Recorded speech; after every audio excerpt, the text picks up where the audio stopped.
We are live. There it is. What's going on, Star Wars fans? Hello there. We are here. It is Wednesday. Nick, Mike, and myself are here to talk about Star Wars. Super excited about today. We got a whole bunch of stuff to get through. And as Mike says, not a lot of time, but that 2 hours does go fast. So episode 7 and 8, which I think we all were like super excited for. And, just they're just going up and up and up, which is awesome. We got some Mandalorian and Grogu stuff, Ahsoka, and we got some cool stuff from Derek that we're going to get to first. But I'm going to see how Nick and Mike are doing. How you guys doing tonight? Great. It's a sunny night here in Nashville. There you go.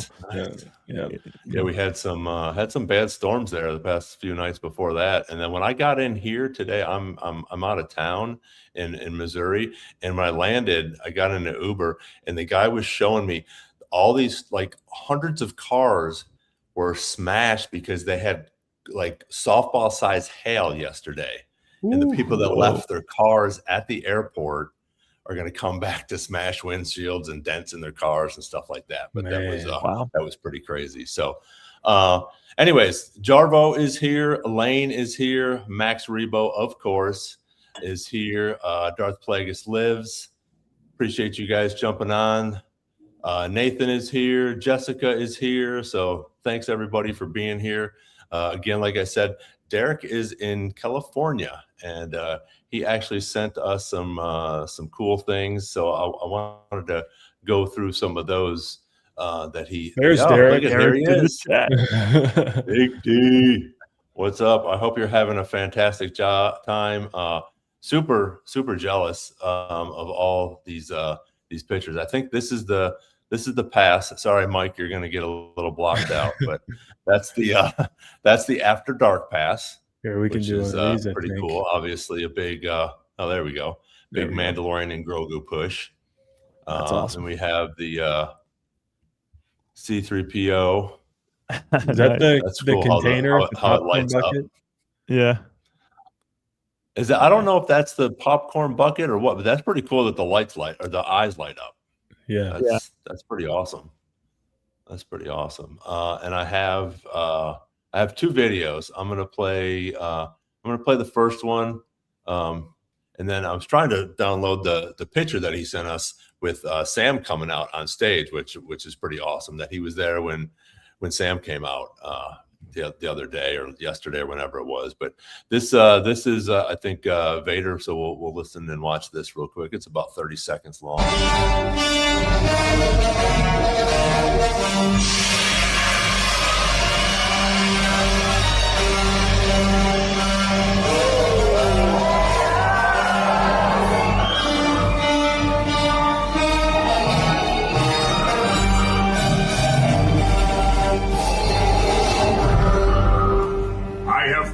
For an enemy of the Empire.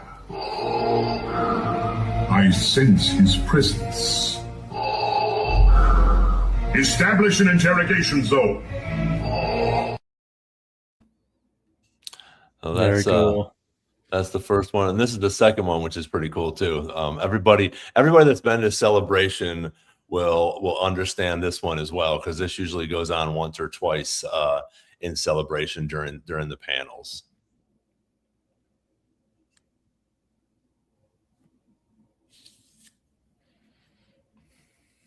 That's so cool. So awesome. Yeah. So cool when they do that. Yeah. I know Nick has been there. Mike, you haven't been to a Star Wars Celebration yet? No, sadly I've not. But next year, first one. Nice. Yes. Tickets on sale next week. Yeah. So yeah, we gotta get on the freaking computers for that. But anyways, what I was saying is when you go to, especially the big panels, everybody brings their lightsabers in there and everybody holds them up and they have them and it looks like that, or even at the start of it, the first day, usually they'll do that when everybody's coming in, everybody will have their lightsabers and they'll light it up at some point. So it's really cool at Celebration to have all those Star Wars fans. A couple of quick things. Remember, we're going to do the in-person watch party up in Boston. So if you guys are coming up to Boston, we're so excited to see some of you guys come up there and spend some time with us and watch the movie. And we're giving away two flights.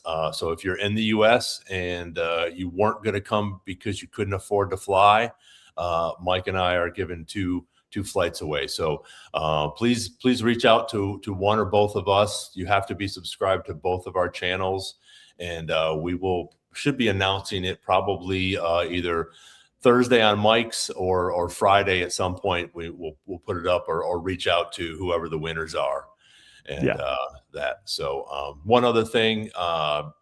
Sunday, I will actually be on the same podcast that Mike was on a few weeks ago with Brandon and John on Clan Mandalorian. So that's 11 a.m. on Sunday, Central Time. So 12. So I guess it's noon Eastern.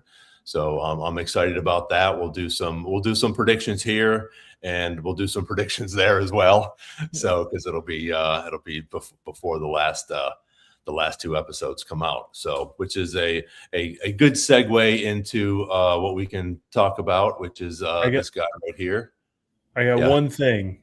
Okay, go Since ahead. Derek said he has to jet, and I wanted to speak for him, which I know he probably loves. Derek, what Derek's experiencing is Disneyland Star Wars Night After Dark. And he sent us a list of the park changes. Oh, yeah. So Derek was right about a lot of these. So here's all the characters that they're bringing in to the parks. I think maybe just Disneyland. He's not here to confirm. He knows much better than us. But here's the list of characters that are going to be walking around.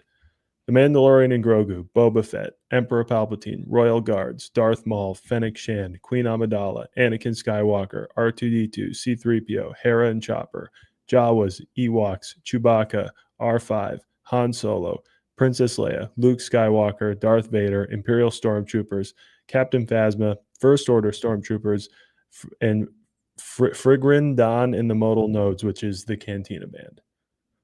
That's awesome. So, nice. Tons. Yeah. And Derek gets to experience the rollout. So we're happy for him and want to see more. The cool part about that too is it's original trilogy characters, but it's also the Mandoverse characters, and that's going to be the big push moving forward. It's Boba Fett, it's Fennec, it's Mando, along with the goats, of course.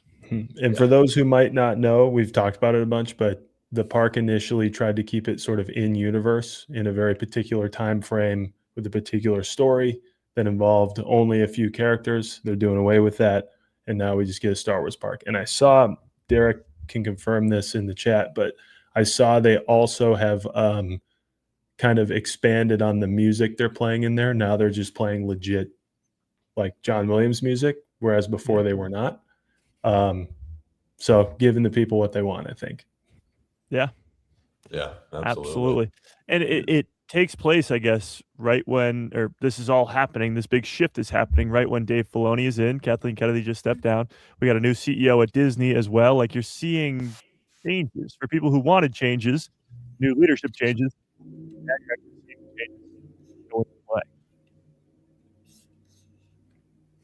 Yeah, right. And that's the fun part about it. The vibe was perfect. Yeah, and I'm so jealous, and I've been texting him that. I'm like, send me pictures, send me videos. I'm like, would love to be there, because it is. It's so cool to be there, because everybody there is a Star Wars fan, just like it's Celebration, and they're there, they're happy, they're having a good time. We get to interact with some of these characters. You get to interact with other people and talk like we're talking right now. Between the three of us and in the chat, you get to talk about, what'd you think about, 7 and 8? What do you think about the movie coming out? See you, Derek. Thanks for jumping on, buddy. Derek. Have fun. Oh, so Yeah, that's the cool part, I think, as well, besides seeing all the Star Wars stuff. So speaking of 7 and 8, I know a little bit of what Mike thought about it, but I'm interested to hear your thoughts, Nick, on 7 and 8. Oh, I thought it was great. Yeah, I got some stuff to ask you guys later about all of it. But Okay. yeah, I thought, you call me crazy. I love them both. I have a slight edge in 7. And I know you Okay. guys were different, you know. Yeah. There's nothing against 8. I was more, I thought 7 kicked major ass, and then 8 was cool. You know what I mean? Like, Yeah. you know, trade off. I thought it was all great. One of my, do we want to get into it? Like, Yeah. Oh yeah. I thought it was great. Yeah. The biggest thing for me is that with who Maul is and how we're like treating this comeback of Maul even since the Clone Wars, I think it's perfect that everything is out the window before the season is even over. I think it's perfect. There's no version of what happened in 7 where he would have gotten out of that okay, other than what happened. Ship wouldn't have gotten away. It all crumbled. And that's been Maul's thing since they brought him back. He gets so close, gone. So close, gone. He can't really keep it together. And I also loved, as genius as he is in orchestrating Shadow Collective and all that, that when things really go down, Maul is still kind of a maniac, you know, and he's dealing with some stuff. And he's not, there's nothing, you know, you feel bad for him and you understand his depth, but there's nothing morally gray about it. He is who he is. He's a maniac. He's got some demons, obviously, in episode 8. Thought that was very cool. And the flashbacks are, you know, the versions of the flashbacks are cool. They're things we've seen, some things we haven't seen. But I think for me, it was less about the flashbacks and more about the quote after his flashbacks, where I will never let him do this to anyone again. That is like the coolest thing that's happened in this show for me with him so far. Because at least like we know why he wants revenge on people, but that is a much more poignant reason to want revenge on Darth Sidious, you know, than just he cast me aside and I want payback. Same with Kenobi. He cut me in half, I want payback. Like now there's a very dare I say human like element to this. And I think we can get into this later, but like it opens up a lot more about what could or maybe will happen with, say, a Vader. Yeah. Or how he goes about, you know, his thing moving forward, you know. But yeah, that's all I can think of right now. I really loved it. I think it's awesome that all this went down and we still have 2 episodes to go. It's very much reminiscent of the pacing of Andor for me. Like the crescendo that you're thinking of occurs before it's over, and then you get more stuff after. Like, so, yeah. Yeah, I saw a comparison of somebody saying that it's Maul Shadow Lord is like Rebels meets Andor, and I was like, that's a very good way to put it. But you're absolutely right. It's like watching the prequels for Anakin, where Anakin was just Vader and he was a bad guy, and you knew he was a bad guy and all the horrible things that he did. But now you kind of get the good side of him. You know, he was once just an 11-year-old boy, and now you know that at one point Maul was just a kid with his brother, and then he gets taken by Palpatine, and that doesn't make Vader good. That doesn't make Maul good, but it still gives you that backstory to them. And yes, that line of "I won't let him do this to anyone else" is crazy when he's doing it to somebody else right now. And you know he fully intends to whoever he gets, Devin, Ezra, Kira, whatever ends up happening with him. The cycle's going to repeat, but at least like we see him in that moment do more than just like, I just want to kill him because he screwed me over, you know? Yes. and he's losing his mind. By the time we see him in Rebels, he's by himself on Malachor 5. He's lost everything that he had, and he's lost his mind. And he just is so obsessed with getting revenge and all that, and everybody else has left him.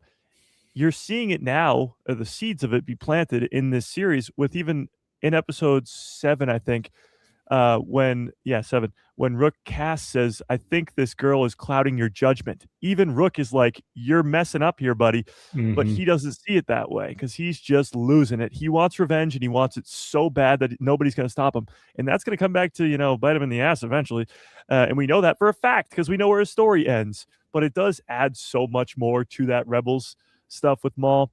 It adds so much more to his death. When he says to Obi-Wan, "Is he the chosen one?" He's pretty much saying now, from what we have for context, is he going to stop Palpatine? Is he going to finally do it for us? and when Obi-Wan says yes, he's like, "I can finally rest now." Like it's going to happen. Yeah. So good. Yeah, and I'm just going to add on to that, and also add to what Nathan was saying. They are. I mean, the flashbacks and me and Mike didn't talk about it, but I know what he was talking about on his chat. I mean, especially 8, it was very, very emotional. And I think, like Nathan says, in the next one there, that they want that human connection, and that's what you got.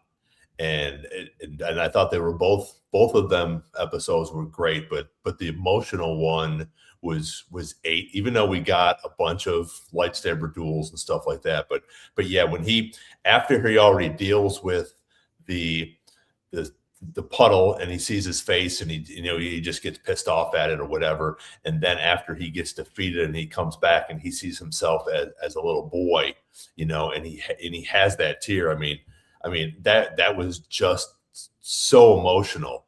I got goosebumps, and I was just like, man, this is crazy that we're feeling this way towards Maul.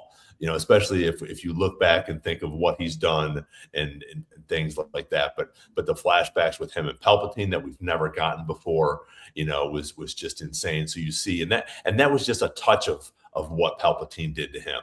So, that was probably 10 times worse than what we saw. And the emotion that he had in reference to losing his brother and losing his mother, and being tortured. And then sort of towards the end there, seeing himself, saying, "I'm sorry." And he was like, "It's okay."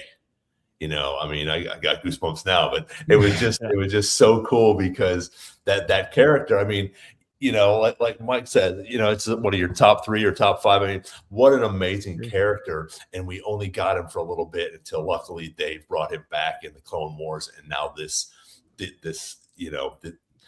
just, I'm so excited. I'm super excited. I think we're going to have a huge cliffhanger, fortunately or unfortunately at the end, just because we know we have a season 2, but it was such a good episode. And so was 7. And we get to see a little bit more of Brander and Riley, along with Devin and Docky, and, when the crow comes in, both these episodes were just, 9.8 for me, for sure. If not 9.9, I don't know what a 10 will be for me, but it's just, I just thought these were so cool, and what they're doing with this to bring it to life, and for us to feel this emotion for this bad guy is so cool.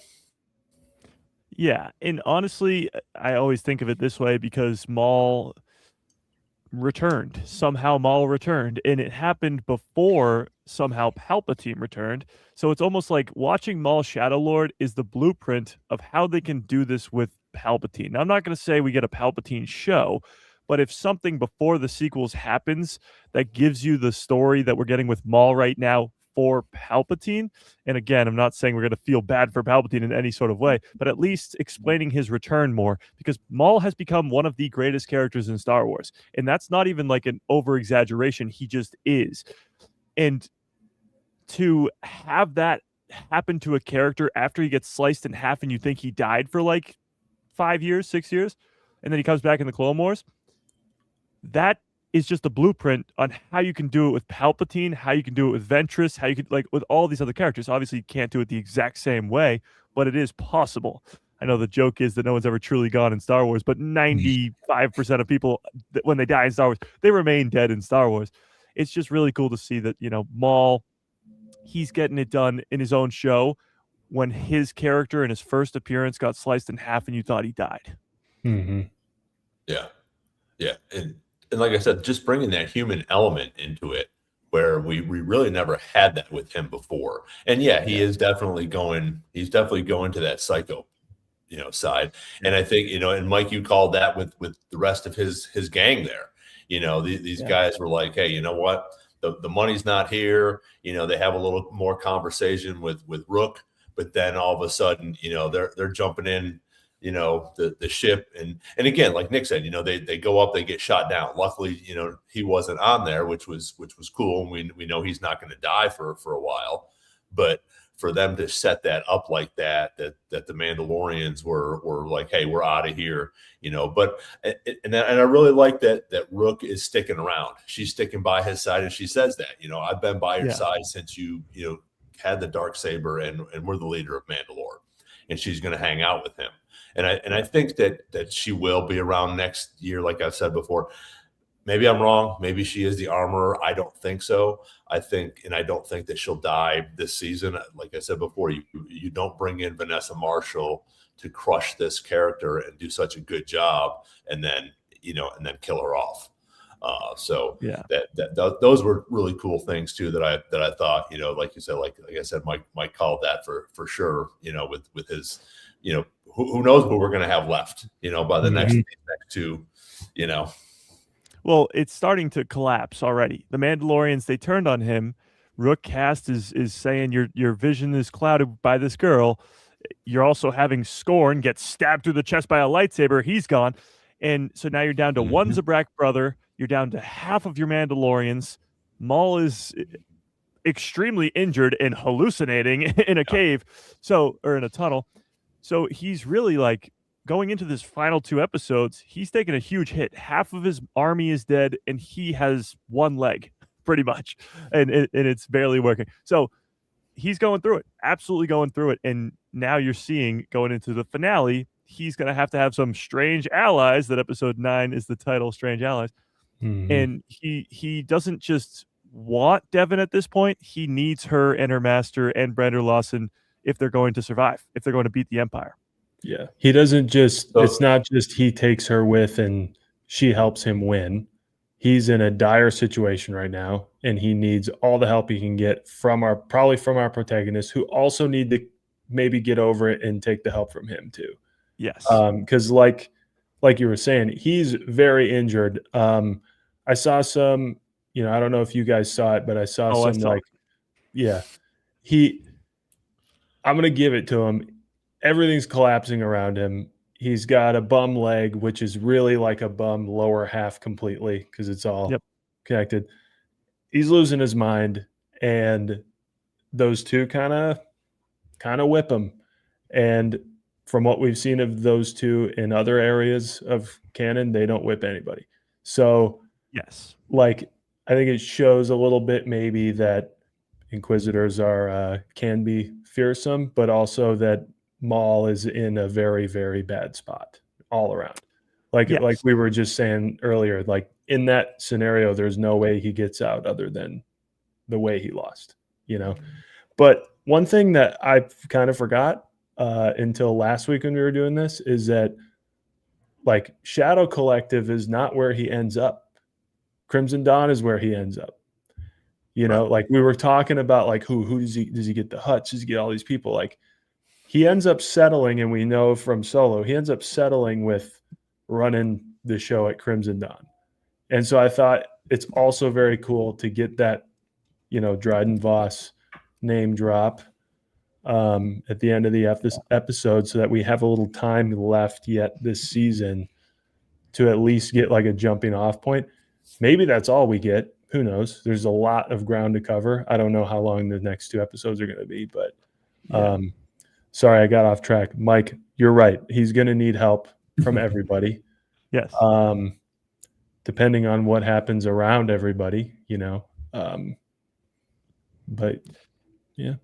Yeah, no, I think, you're absolutely right. He's going to need help from those others. Going back to what you were just talking about with the whole people online saying, "Oh, Maul's been nerfed in his own show." That's what I keep hearing over and over. I'm like, "Are you serious?" It was perfectly set up. I mean, it's just people not paying attention. He absolutely destroys Devin and Master Ego Dio in episode 4. However, in that fight, he gets kicked in the leg, and Ego Dio puts him. Still, he wins the fight easily, but he puts him in on a one leg Maul. So by the time of this episode, not only is he injured, but right off the bat, right away, they make note of he has to jump from one bridge down to another, and when he does, his knee gets effed up again. So now he's fighting with one leg versus 2 Inquisitors. And granted, yes, the Inquisitors have not been very powerful ever in Star Wars, but he's on one leg fighting 4 lightsabers at the same time. And of course, he doesn't win, but he doesn't lose. I also love that we're allowed to jump through hoops for anything else unless like it's a point you want to make. So like I think you can in Star Wars terms, you can reasonably headcanon that Maul's lower half of his body is probably extremely heavy if it's not interacting with like his nervous system, like they say Vader's suit is. It's very heavy and painful, but once it's hooked up, it kind of doesn't feel that way. If that thing is glitching because it's sparking at his hip, right? Like it's sparking at his hip, Kylo Ren style. Yes. Like that would mean that his entire lower half is like struggling with him carrying it, like when he was a giant spider. And exactly. I think that coupled with losing your mind and also losing your entire plan is enough to do it. Yeah. And maybe the Crow and Marak are like better, like I don't know, maybe there's a reason the Crow was specifically sent for Maul, Yeah. That'd be interesting. That's a crazy theory that's going around out there. The theory is that the Crow is Savage Opress. Yeah, I don't like the theory, but here's the evidence, I suppose. Okay. One, if the helmet comes off in the finale and it's Savage Opress, he'd lose his mind. But he's very tall. The big thing that they emphasized was when he goes to interrogate Riley, the door opens and he's bigger than the doorway. And then the other thing would be Marok is brought back to life for Ahsoka. It would be like the, I guess, preamble to that by showing that they could bring back Savage Opress in some sort of weird way. I think it's just another, we've been Marok going back to it, all the way back to Ahsoka. We've been getting Maroked over and over again, which is, we see a character with a mask. We go, oh my God, who's under that mask? We come up with crazy, crazy theories, and then it's nobody. Marok was the first, I guess, first in a while, I guess. And everybody thought he was Starkiller, and then Ahsoka killed him, and it was nobody. And then we got, the clone assassins from the Bad Batch. Everybody thought it was going to be Tech brought back to life. It was nobody. Mm-hmm. So I think we're just being Maroked yet again. But the other piece of evidence was when Ahsoka chops his head off, which I think, Nick, this is one of your favorite theories. When Ahsoka chops his head off, it just disappears. So he could, in fact, die in this Maul Shadow Lord series. Yeah, for sure. Yeah. The tough. Oh, sorry. Go ahead. No, I was just going to say we got a bunch more people that jumped on. So we're talking about Maul and and what we thought about it. So I'd like to hear everybody's in the chat here. Give us your rating on 1 to 10. What you guys thought of 7 and 8 while we continue to talk about it. I'd like to see what everybody thought about it. We all loved it. I know we are going to get into the thumbnail that I had up there in reference to Grogu. Grogu, maybe becoming the new face of Star Wars, and we'll get into our predictions for Maul as well. But right now, we're just talking about what we thought about the Maul. Yeah, 10 out of 10, Dave, for sure.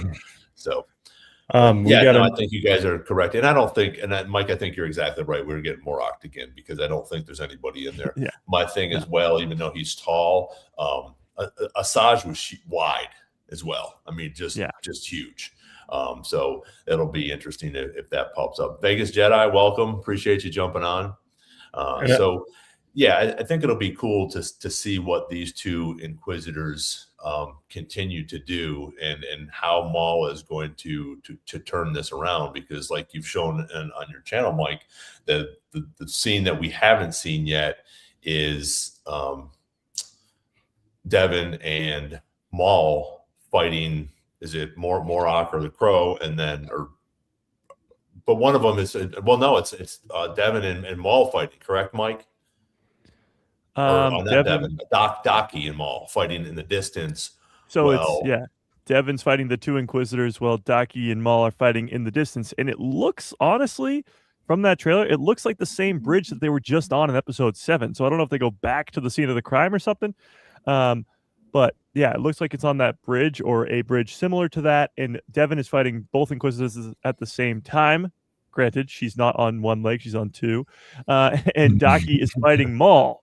So even if they do team up in this finale, there's going to be a falling out. It's going to be a Maul versus Docky. Like a free for all thing. Yeah. And that's my thing with the title for that. Is it going to be that Docky does decide, hey, you know what, we have to help Maul, fight, and him and Devin end up teaming up with Maul? Is that going to be, or are we going to get an Asajj? Are we going to get somebody else to come in and surprise us? I think that would be really cool too. So hey, Tim, welcome. Appreciate you jumping on. Austin's in the chat. Yeah. I saw somebody bring it up earlier if Mike has mic'd anybody yet, and I have not. We'll get to that. Okay, we'll get to it. We got some plans. All right. Yeah. I was going to ask you guys, like, we haven't been off-world in this show yet. We went to the Pikes for like 2 seconds, but for for the sort of like meat and potatoes of the show, we haven't been yet. Kind of hard for them to do when they've been blockaded, essentially. Yeah. But does their ability to get off world in, say, episode 9 change what you think happens with these characters? Because if it happens in the last episode, you could reason that it's like everything's kind of happened and Maul is going to check out Crimson Dawn, that sort of thing. But if they get off in episode 9 and, we know that there's this big fight on world where we're at, I think it changes sort of where we predict these characters to go, which way they go. Also, like, what do you guys think? So all we know is Morok gets killed in Ahsoka. Night Sister stuff comes out of him. A big little doesn't make any sense, but a big thing that happens in the finale of Ahsoka is using the same magics to resurrect stormtroopers that everyone's already chopped up. We know that's like Night Sister stuff, but where does that fit with our thought that Maul kills him and brings him back? We know Maul's on Dathomir when he's running Crimson Dawn. We know Morgan Elsbeth ends up with Morok. So, like, are they willing this season to start threading that together, or is this a multi-season thing? I think it's probably a multi-season thing with all that. I think you could see Morok die in this finale, but I don't think he'll be resurrected in the same finale. And I don't think Maul's going to be the one to do it either. He doesn't have the Night Sister magic to do that with anyway. Now, I mean, I guess, Morgan Elsbeth is the one that he is sort of the right-hand man to, or the knight to, I guess. So I assume Morgan Elsbeth would be the one to do that. But Dathomir has a lot of, active people in this time. You got Terran Malicos, you got Cal Kestis coming every once in a while. Like there's, and his girlfriend Marin was there, a Night Sister again. So there's people there. So if Maul, by the end of the season, or even in season 2, goes to Dathomir, not only do we know that the Darksaber is there, but we know a lot of other familiar faces are there, and they might cross paths. I think we will get now now that we're sitting here talking about all of this, and we have all these characters that we sort of knew were going to be there. We haven't had that cameo yet, and it's going to be interesting this week. I think that we will get a big one besides Dryden Voss. You know, I think we'll probably get him, especially the way that it ended on episode 8. I think that we'll get him, whether it's a hologram or whatever. But to see, like I said, whether they come together and that's the unpredictable one that we're not sure about, or we get like an Asajj Ventress. I think this will be one where we're all going to be, and I was going to download it this week and I haven't yet, but that whole Joe Rogan thing where you're like pointing and you're just freaking out, like, you know. So, but I'm excited to see who it will be, because I think they will have a big cameo in it, and I don't think it's going to be Vader or Palpatine. I think it's going to be. I was just about to say it's going to be Vader. I don't think it will, because I think so many people want that right now. I think we'll probably get that eventually, but I think it because everybody, and maybe I'll be wrong, but I would love to see somebody that we're not expecting. You know, like I don't know who said it earlier. You know, Dryden's there and Quinlan's standing next to him. I mean, I would freaking, my mind would just blow up if Quinlan Voss was standing there, you know. Just such a cool character. And again, the people in this chat and the three of us are going to freak out when we see him, where other people would be like, oh, okay, who's that guy? Or, oh, that's some Jedi or something, whatever it is, you know. But to have the two of them standing there and doing that would be amazing. And they're going to have to do something for these final 2 episodes to do that. So, hey, Kyle, what's going on? Appreciate you jumping in. So while you guys were saying that, and we brought up Dathomir, Nick brought up Dathomir, I did see this earlier today, and I saved it, so I just pulled it up. Somebody was asking, or theorizing, I suppose, if we could see Terran Malicos in this series, because Dathomir will be a location that we likely go to. And Sam Witwer responded to the post, and he said Liam McSomething, Liam, the voice actor for Terran Malicos, he said, Liam and I are buddies, so odds are good. So I don't think we'll see Terran Malicos in this season, but if Sam Witwer is responding to tweets about Terran Malicos being in Maul Shadowlord and saying the odds look good, then I think we're going to see Terran Malicos in this season. Well, the only crazy part about that is we kind of know where Terran's story ends, I suppose, with Cal and Merrin defeating him. Unless he's still alive. They bury him alive. However, I guess I don't really see how these two crossing paths would do much, unless Terran Malicos was a surviving Jedi, and he's got 2 red lightsabers by the time Cal Kestis sees him. If Maul had something to do with that would be pretty cool. Yeah. It's an interesting take. I was not expecting that character to be our good odds, so to speak, you know. But according to Sam Witwer. And to be honest with you, I kind of thought at this point that we'd be at Dathomir by now, episode 8, you know? Me too. And here we are. I thought a lot of things would have happened by now, and here we are. That's true.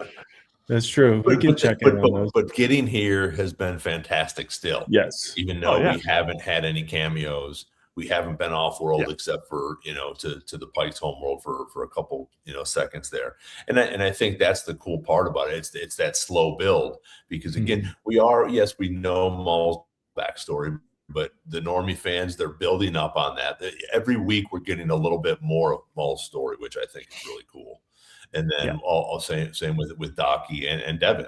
And you know, we haven't even talked about Brander Lawson or Two Boots or Riley, you know, in these episodes, you know. So we have a bunch of main characters in this, you know, and like we talked about with Rook Cast, and now we're down to one Dathomirian brother, you know. So his you know, his group has gotten smaller, but the good guys have you know, gotten bigger with, you know, now we got Riley there, you know, he's shooting the stun gun, and you know, so we'll see what happens for those. Yeah. And then, you know, for Dave that loves Star Wars coming in, I was going to say this pacing, even though we expected things being different, that's the beauty of knowing there's another season coming. You know, it's the beauty of them saying, probably at some point saying, you know what, we can tell this better if we can spread it over 2, or 3, whatever they end up doing. But we know, they knew they had a second before they released it, and that I'm not saying we would have not liked it if we didn't know there was a season 2, but there's a different feeling to be like not knowing if something's coming and being like, we only have 2 episodes to wrap this whole thing up, and this is where we're at. That's a feeling we felt before. And it's nice to know that they're committing to this because it's a big story. There's a lot to cover, and I'm glad they're taking their time with it. This was a big one. Nathan brought up, speaking of Lawson Ron, he brought up serving with Jedi. More specifically telling, kind of like easing Daki and saying, never really added up to me that you guys were traitors, not from what I saw. So any speculation as to maybe if we get any more about that, or if we do, in what capacity? Yeah, I mean, he doesn't really give us a good time frame on that, so we don't know if that was before Order 66 when he sort of, had that relationship with the Jedi, or after. If it's after, it's far more interesting because it could be a crazy character like a Quinlan Voss or anybody of that sort. But if it's before, it could be literally anybody. We know that Brander was at one point a bounty hunter himself, and we've seen Jedi work with bounty hunter or work against bounty hunter and with bounty hunter plenty of times. So it could be, it seems to me like that was just sort of a throwaway thing. Like we won't get more of that, or a name that we'll get a name. If we were going to get a name, we would have got it then. But yeah, I don't know. I don't think we'll see. Yeah, I think it was. Yeah, I think you're right. I think it was more of just a letting Daki know, hey, I'm on your side. I don't think that the Jedi were, the bad guys in this. I think, I worked with them because you have to look at it. He had to be, it's got to be 15, 16 years ago. How old is Riley? Obviously he was a bounty hunter, I'm guessing, before he got married. So if that was the case, we're looking at 15, 16 years ago. So that's definitely before Order 66. So yeah, I think it was just sort of like a fill in, which, hey, I'm on your side. I understand the Jedi aren't bad. But I'd love to hear who it was, but I don't think we will, just mainly because it was so long ago. And like you said, Mike, there's so many Jedi to pick from before Order 66 that he could have worked with. Yeah, I'm with you guys. And although it would be cool to, like, if we found out it was somebody on the council, I think it served its purpose of, like you just said, Ron, like it's an interesting anecdote. I would be more interested to find out, like, we probably won't, but to find out what had happened, like what he was serving in, what was the deal, and maybe what had happened. Kind of similar to when Jod in Skeleton Crew briefly describes his experience with the Jedi, but it doesn't really matter who it is. I am interested to know, Nathan, if you could put it in the chat, why you may be speculating that it's someone on the council, because I could be swayed, but I think it served the purpose of, like, I mean, there was just a galactic war that was brewing long before it ever even really started, so it could have been any situation. But I think it was important for Daki to hear that. It was important for Lawson and him to be on the same page, and that was kind of the point. Ooh, I like Kyler's thought right there. Keller and Beck. That'd be nice. I'd love to see some more Keller and Beck. Yeah. It's such a great character. And now that you know that he saved Grogu, I mean, come on. Yeah. That would be a cool, and maybe we can segue into that right now. That would be a cool cameo in Mandalorian and Grogu. And I do want to get back onto Maul and do the predictions and stuff. I think we all agree. And again, if you came on here, I'd love to hear. I saw a couple people putting their scores up there, but 1 to 10 on what you guys thought of Maul, 7 and 8. Let us know. But I think Keller and Beck would be cool to come into Mandalorian and Grogu as a cameo to help out, and maybe not maybe not now, maybe not in this movie. We might have got some leaks or some speculation in it, but maybe once Dave does that his trilogy. But what do you guys think of that the thumbnail I had for today? There's so much speculation now, and there's so much of this media going with Grogu and the Mandalorian, and as we see, and as Mike talked about on his podcast, Din's not going to be around, and it possibly could be that he is not going to be around by the end of this, this movie. I don't think they'll kill him off, and if they do, I think it would be the cliffhanger. But Grogu is pretty much, I think, going to be a lot of the future in Star Wars, because if we look at Starfighter, maybe he's not going to be in there, but he's still going to be around. He's still going to be alive somewhere in the universe. So it'll be interesting to see. And as much as they're pushing Grogu on us, which I don't mind at all, I think it's great. Do you think that that's the new face for Star Wars as we go into the future, besides Ryan Gosling? Marketing wise, 100%. Future is already here, sir. He's everywhere. If you go anywhere with anything Star Wars, he's everywhere. Hasn't even been in a movie yet.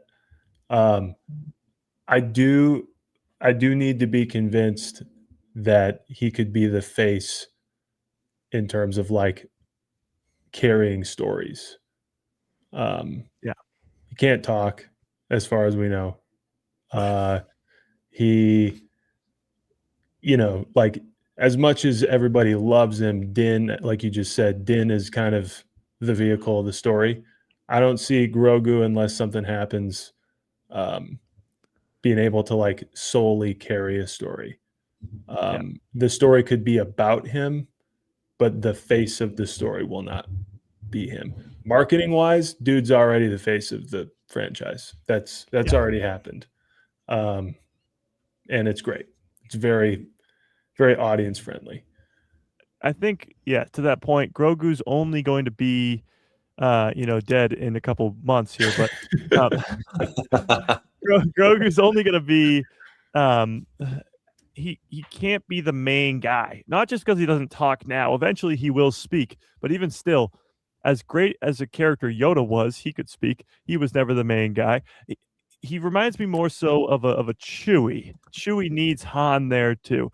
And even when when Han's not there, Chewie's with Lando, or Chewie's with Ahsoka Tano in the Clone Wars. Like, it's never just Chewie. And I see that sort of with Grogu the same way. And I agree with you, Nick. I think he's already the face. He's been the face for 6 years now, because he's just captured the minds and hearts of everybody around the world. From his very first appearance in that first episode of season 1, he blew up the internet. And since then, all marketing, everything has been Grogu all the time. Now he's coming to the parks. Like, every shirt and whatever that people wear now is Grogu. Every toy is Grogu, related at least. So he's 100% the face of Star Wars.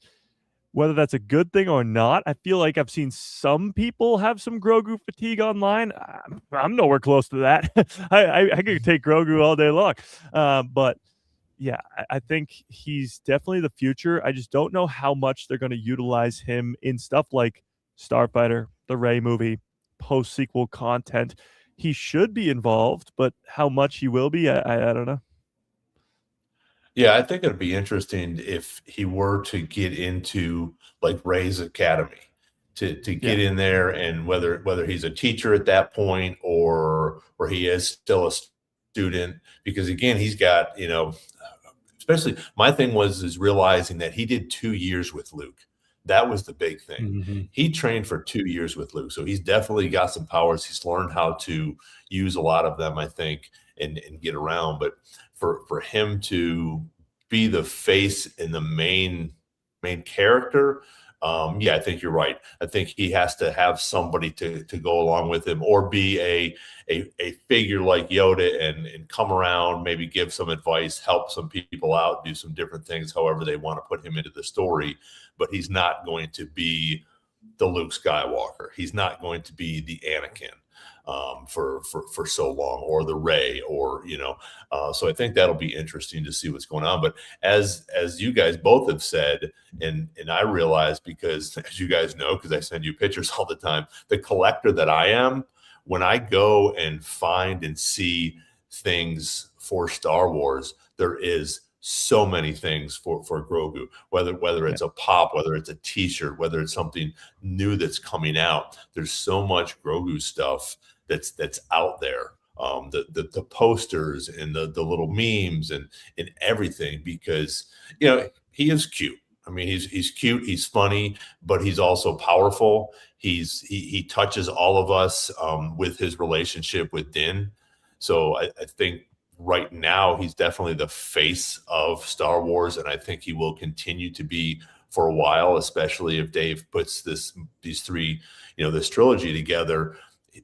I think Grogu is going to have to be the main character, if not, the supporting actor, in these movies, because he is becoming so popular, and now he is becoming so much more powerful. And once he does start to talk, that's going to be the key, I think, for when they put a voice to him, and the words that he says first are going to be the key to how they move with this, and what the fans' reactions are going to be when he talks, and how he talks, and what his voice sounds like.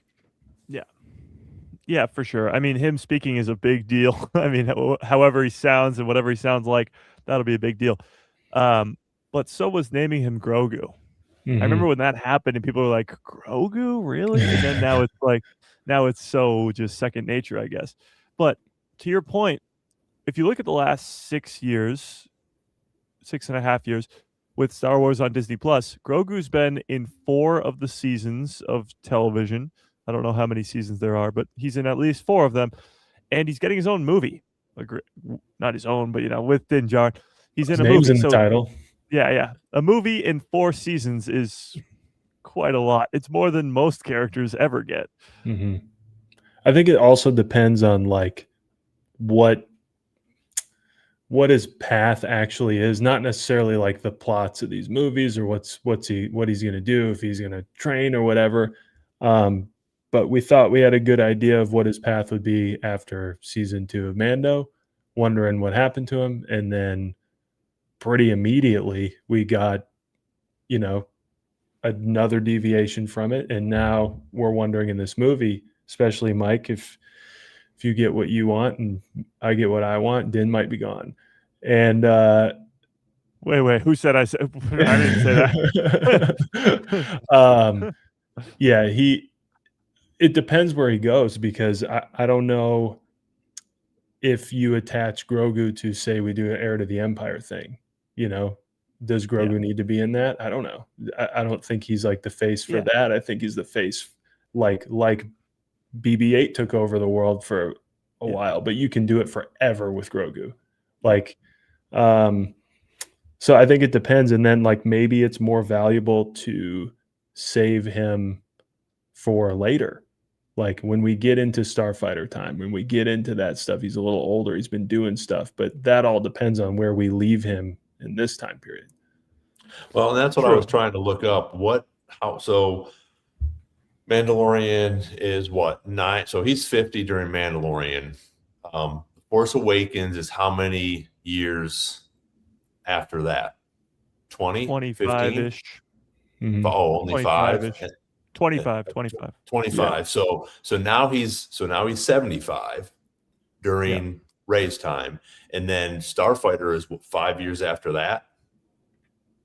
Yeah, I'd give it 7, 5 or 10. Yeah. So 7 years. He's he's going to be somewhere between that 70 and 90 age.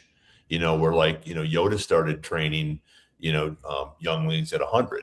So that would be cool to bring him into, which, I mean, they probably already have this. Dave's probably already got it on his whiteboard there, to bring Grogu in on, during those new Rey movies, where he could be a full-blown, Jedi at that point, because Din's probably not going to be around, and, he's going to have a Yoda style of character in those movies, where we're not going to see him, be the main character, but he's definitely going to be a major character in that and have, a lot to do with it.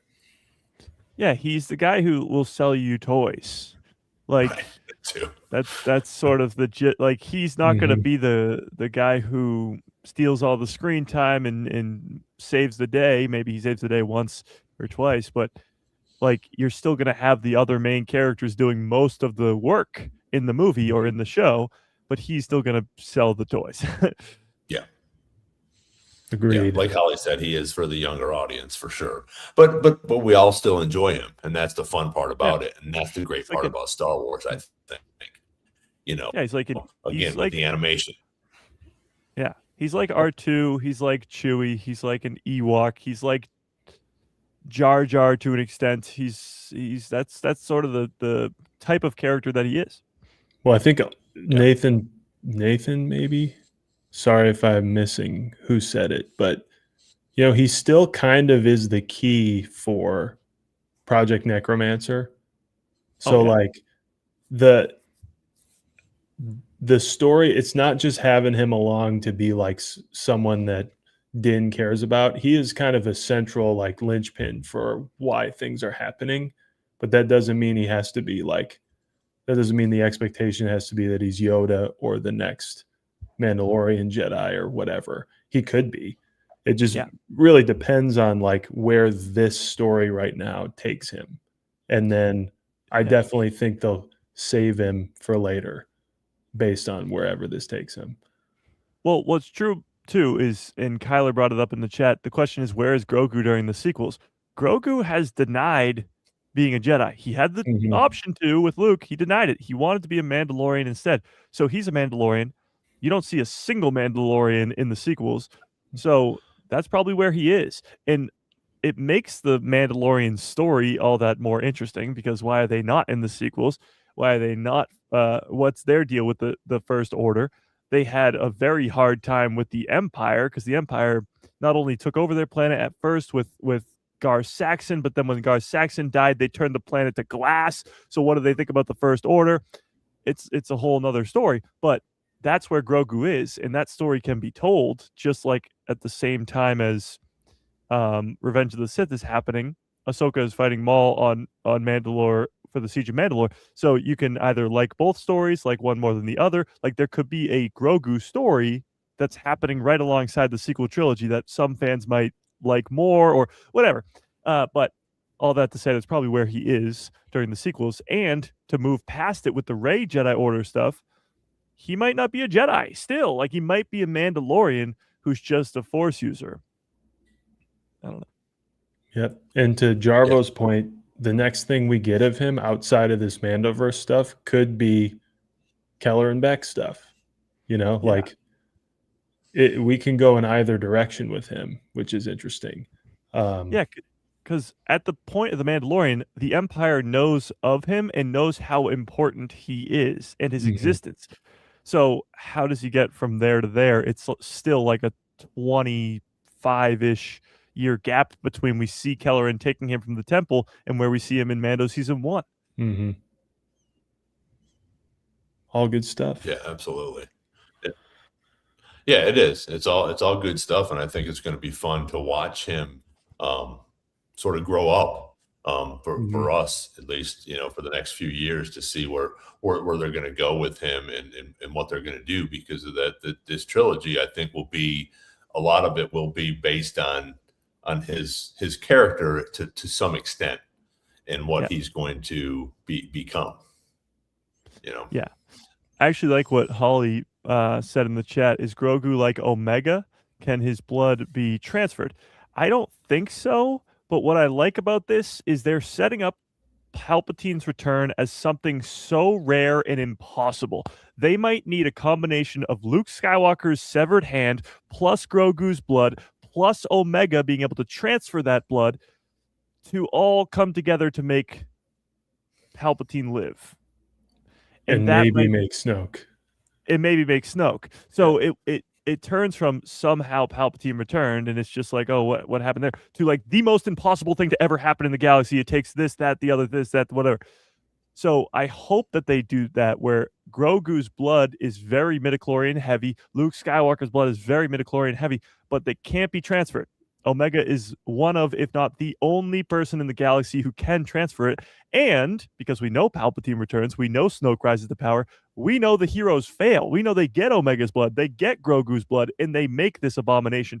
So it sets up for a great story. And Omega's not even in live action yet. So Yeah, well, and I think that could possibly be what they're doing because, and I know some people disagree a little bit, but because the sequels didn't do, or a lot of fans weren't so excited about the sequels as maybe they thought they were going to be, and they have to answer a lot of questions like me and Mike have talked about before, and all of us have talked about on this channel. But I think that they're trying to set that up so that there's a little bit more of an understanding, and instead of all of a sudden, oh, Palpatine has returned.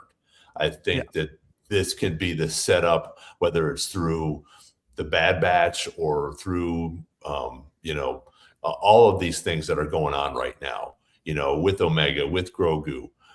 So I think that'll help, possibly answer some questions, which I think is really cool that they're able to do that and still bring us some really cool stories in reference to that to do it, Yeah, absolutely. And I think there's so much more you can do still with that 25 to 30 years that we have leading up to the sequels with explaining all that. Because by the time of the sequels, Snoke is feared by everybody. Luke goes into hiding because of this guy. Well, because of a lot of things, but because of this guy, and knows of him and fears him. Leia knows of him and fears him. So that has to happen over these next 30 years, but he has to be created first. And just like Ron said, we've already gotten sort of a little bit of this a little bit with the Bad Batch and the Mandalorian season 3 and 2 with the cloning facility on Navarro and what Moff Gideon was up to, but still we have not even scratched the surface on what can be explained with that. And Max Rebo, yes, you did do it great. Omega and Grogu get lured to the Sith Eternal and thrown into a blender with Luke Skywalker's hand. Exactly. And that's how Snoke is created. Write that down. Yeah. I always thought he looked like a blend of all of them. Yeah, exactly. he's got Grogu's eyes. Yeah, I don't know. I think whenever you're wondering how much of this time period we have left, as someone pointed out, the future's wide open for this. Yeah. Like, this is a very, very potentially dense time period. And even though we're several years in and several shows in, I don't think we're anywhere close. But yeah, we explore it all. Yes, exactly. KG actually said something in the chat. I hope they don't get Luke's blood, or Luke's blood is not included in that. I actually really hope it is. Yeah, because if it is, that would make even more reason for Luke to go into hiding and be the way that he is in The Last Jedi, because maybe he knows that his blood was used to make that guy. So if they could possibly make an army of Snokes, then Luke's going to be like, yeah, I'm going to go cut myself off from the Force and go live on an island where nobody can find me. That makes sense. And I don't want to, I truly, not because I'm not interested in it, but I don't want to, like, near our Mara Jade talks, hour in, we brought in Mara Jade already. But we've talked about how, like, Mara Jade coming into canon for real could also be a linchpin for Luke being, hurt. Yeah. And one of the things that I had thrown out there is that, like, if anyone would have that mental connection to Palpatine like Ben does, it'd be her. And Luke would think she's crazy for it, because his entire identity is wrapped up in the story of his father's redemption. And it just would not, the human side of him would not want to believe it. And the logical side of him is like, no, like, he can't be back. And whether it's Mara Jade or not, we know that Lando and Luke went looking for Exegol. Like, they were suspicious of it.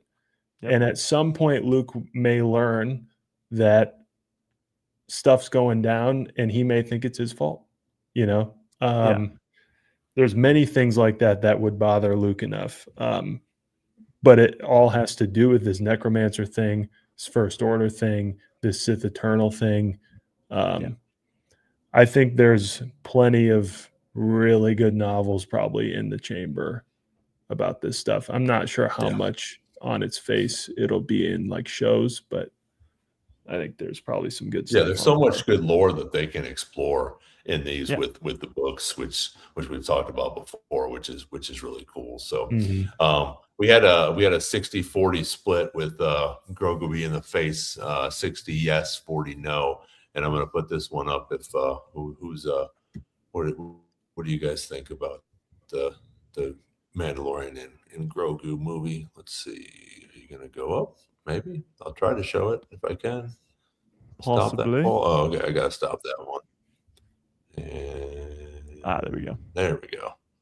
Show that one. There you go. But, 1, 2, and 3. Yeah, I think it's going to be. Yeah. 1, 2, and 3. 1, yes, can't wait. 2, I'll go see it, and no thanks. Which I know what all 3 of our answers would be, because we're going to be in Boston watching it. So there's 26 people on here. Let's get a bunch of people voting on this. One for yes, 2 for I'll go see it, and 3 for no thanks. So and let us know what you guys are excited about. Let us know in the chat where you're watching from too. We always like to see that. Well, Austin brought it up. Everybody in from. Yeah, Austin brought it up in the chat though. He's saying that The Last Jedi Luke is perfect and there's no need for more explanation. I love that for you, Austin. I do. I really do. But to me, no, I need more. I need a lot more. And the big gap for me, I guess, in what Nick was just explaining with Mara Jade could fill that gap is he sees the most evil being in the entire galaxy, his dad, Vader, and he still sees good in him. But then when his nephew has a couple of bad dreams, he doesn't try to get the good out of him, doesn't stick around to find the good in him, and he just leaves. So I guess what Mara Jade could help with is Mara comes along, like Nick just said, she's hearing stuff from Palpatine. Luke can't believe it. He still sees the good in her. He's still like, we can save her. We can do all this stuff. We can fix her. I can fix her. He can do all this stuff and fail. And then when he realizes that Mara can't be saved, then he's like, holy crap, maybe I'm not the GOAT like I think I am. And then when his nephew does the same thing, he's like, oh my God, this is getting out of hand. Now there are 2 of them. And then he goes off and, goes into hiding. I do think like he's primed for that, because he even knows, I mean, in his explanation of who knows which explanation is what. It's a very classic movie thing of like 3 tales of the same story. It's some blend of all of them, right? Yep. But he even knows, like, the second I did it, this like gut reaction, the second that I felt that way and ignited the lightsaber, and probably read his mind in the first place. He's like, it was gone. It happened and it was gone. And I felt like a monster. And like, so Luke knows. And I do think that we're dealing with Luke Skywalker's very emotional, impulsive person in the originals anyway. And so the more examples of that, where he's not just Clark Kent, Superman, the better. And I think we got that in The Last Jedi, but I think we're kind of used to, that was the first time we heard from him in the whole sequel trilogy. So I can understand, like, I would have liked more of that. I think that's probably more of the fault of The Force Awakens, although it was really cool to see Luke Skywalker has vanished as the first words in the new trilogy. It was very cool. But it also gave us a whole movie of building this world without him. And then you have to basically try to let it fly in half of a second movie to at least set the stage so the story can keep moving. And so I think the more we add to that, the better. And I think probably what Austin's getting at is that at least his humanity was like on display of how he felt. And it would be better to get more experience of like what leads to that and what happens. Because at some point, by his own volition, I was Luke Skywalker, legend, but I don't believe it. And at some point, he's lost that faith. It's obviously with Ben, but there's more to it. There's more to going to look for the first Jedi temple and then deciding that you're going to die there. Like there's more that happens there. Yeah, and it's not that I don't think Luke could ever get to that point. I'm not somebody who's like, Luke would never do that. I could see that happening. I just need more. Like the same way if I was born in long time ago and watched the original trilogy before the prequels had come out, then I would have been like, I need to see how Anakin turns into this beast, this absolute menace to society. I'd need to see that. And well, I thankfully was born in the right time because I got to see it. But I just, you need the explanation. Just like I wanted to see Vader fall to the dark side, I want to see Kylo Ren fall to the dark side. So, and be, lured by Palpatine. Yeah, it'll be interesting to see how all this turns out in the next few years, because I think we're going to get a lot of that answered for us, because people want these answers, especially for the sequels, as we continue to go on with some of the other things with Grogu and things like that. So I think it'll be fun to do that. So yeah, true words. It's a pretty long time ago. Wasn't that long ago. Do you guys mind if I take us in a different direction? Always. No, go for it. I'm gonna let me wrap this poll up. Let's see. The poll on this was so 100%. I mean, everybody, they can't wait to go see it, which I figured it would be here for us. All of us want to go see this, so it's fun. This isn't a biased place or anything. Like, these aren't Star Wars fans or anything. The data is not skewed. Yes. So I figure we return to Maul. I got lots of Maul stuff for you guys, if you don't mind. The return. Yep. Considering that we only got 1 week left of having not seen all of it. That is crazy. So, it's just crazy to think. Yeah. I would like to do our second to last character spotlight with you guys. All right. Wait, can we predict who it's going to be? Wait, don't tell us. Ron knows, but so you. Oh, okay. Then I'll try and guess. Character spotlight this week is obviously going to be... The chat can guess too. Yeah, chat, guess with me. My first joke guess is going to be Scorn because he died. Of course. But my real guess is going to be... Is Nick feeling villainous today? Would he go with like the Crow or... Maybe Maul himself because he went through all that crazy stuff in episode 8? I'm going to go with, final answer, Maul himself. We got a couple of votes in the chat. Riley, that'd be a good one. That would have been a good one. It's not Riley. I swear I did not tell Austin, but it is 2 Boots. Oh, 2 Boots. Nice. Yeah, 2 Boots had a big moment. Yeah, he did. Big few moments. Yeah. So I think he's going to die in the finale, by the way. But of course.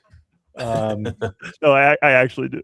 Yeah. So we'll get to that. So let's talk about it. What did you guys get from 2 Boots in these last 2 episodes? Also, chat, what did you get from 2 Boots?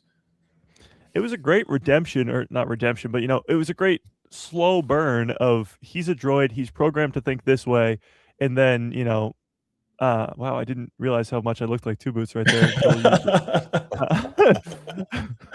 But all right, here you go. Yeah, I look exactly like him. That's crazy. But he had this great redemption where exactly. It's like the same. It's the same picture. He had this great redemption where he's programmed to think that the Empire are the good guys because of protocol, because that's what the Republic had. But now he's realizing that this protocol is not working. When he offered up the cup of calf to Lieutenant Blake, and he was just like so sad about it. It was hilarious. And then Wayne, I think his name was, comes in and he's like, "What do you do? Like, the chief is dead. Like, what are you doing here, buddy?" And then he finally gives into it because the Empire is also breaking protocol. But even still, he's not killing the stormtroopers. He's just stunning the stormtroopers. Yeah. But it's honestly going to go into Riley Lawson's development as well, because Riley Lawson's mom is an Imperial, and now he's fighting the Empire in this finale. Oop. Sorry, guys. Yeah, I agree with you. I predicted that he was going to turn right away, because when Blake said, get rid of them boots, which he didn't. He walks up and he's like, look, I don't have my boots on anymore. How'd you recognize me? Which, again, the comic relief in this is awesome, and it always has been, just with the one-liners and stuff like that all through Star Wars. But I thought it was a good character development for him. And like you said, Mike, a few more things had to happen before he realized that the Empire wasn't, like the Jedi, or weren't really the good guys coming in to save the day. Because he's like, look at all the resources they're giving us. We have so many people here from the Empire now. They're just helping us out, and then, Blake sort of like pushes the calf away from him, and he gets disappointed. And then, then the other officer comes in and says, hey, dude, what are you doing? Wake up. This is what's going on. And finally he comes back to redeem himself a little bit, like you said, Mike. And then he's shooting stormtroopers with the stun gun. So it's like he's still programmed. I think he's very similar to C-3PO, where he has to follow his programming, and this is what we're supposed to do. What do you mean you're moving from this way? They told us to go right. Why are you going left? I think he's still on that path, but he's seeing, hey, you know what, these are my friends, so to speak, and I want to help them out, but I also am not going to start killing stormtroopers just because I'm going to help them out. So it'll be interesting to see what happens to him. I don't know if he'll die. I don't know if he'll get mic'd by the end of this. It'll be interesting to see, because I think he's a pretty decent character to have in the background. We don't have, the two really only droids that we have are Spybot and him. And we know Spybot's not going to die this. He's not going to die this week. So, I think Two Boots will definitely be, I think he'll be around for possibly season 2. Yeah. I think there could be a showdown between the two of them. That would be cool. Spybot and I think like the spotlight on him is because without him, they don't get out. Right. Yeah. It's a combination of people, but it's an interesting point. Austin brought it up in the chat. My dad was bringing it up too, that like, he has all this programming and protocol, but then, the thing, much like a person, is really seeing it's all this Empire stuff not going well, and he still chooses protocol. But then he sees Riley get interrogated by a very scary thing and is clearly like being held unfairly. He even says, like, you can't hold an underage person here. And they're like, screw you. Yeah. It's funny how like Two Boots as a droid, as a very human or sentient kind of change of heart or change of circuits, if you will, like a lot of our favorite droids do. K2 sacrifices himself. He cares about Cassian, 3PO, R2, everybody, you name them. But like, it's different when they're a cop and they're programmed for like those things. So even like, I thought it was a great moment when, he finally gets to Lawson and he's like, oh man, I thought you wouldn't recognize me without my boots. And Lawson's like, man, I'd always recognize you. And I feel like if he could smile, he would. It's just a nice thing. But I chose him because, we've chosen all the other main characters almost. And Two Boots kind of came through. I think we thought he would, but he really came through. I think he'll continue to come through. I would like to know, Mike, why you think he's going away. Oh, yeah, absolutely.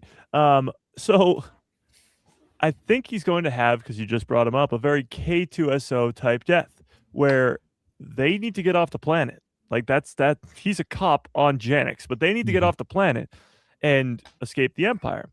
And he's going to have to be like the guy who sort of stays behind distracts them or hits the button while they all escape. Like, he's going to be the sacrificial guy who is like, because here's the reality: Brandon Lawson's not going to die. Riley's not going to die.